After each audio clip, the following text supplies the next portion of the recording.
সেবা দেওয়া হবে। জনৈক ব্যক্তি মসজিদে 1000 টাকা দান করে পরিবারের জন্য দোয়া চেয়েছেন। মোল্লা দক্ষিণ পাড়া মোহাম্মদ আবুল হোসেনের ছেলে শরীফ হোসেন সৌদি আরব আছে, ছেলের জন্য দোয়া চেয়ে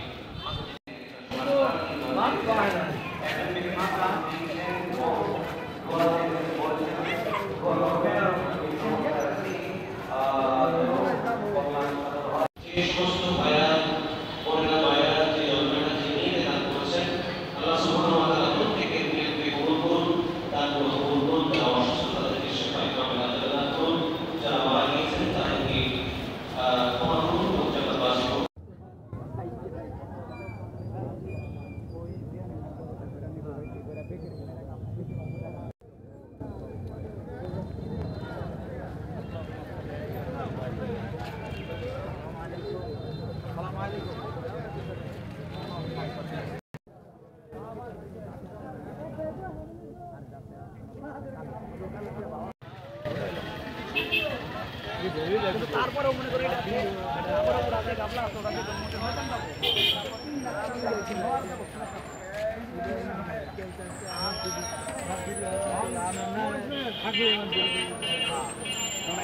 ঠিক আছে।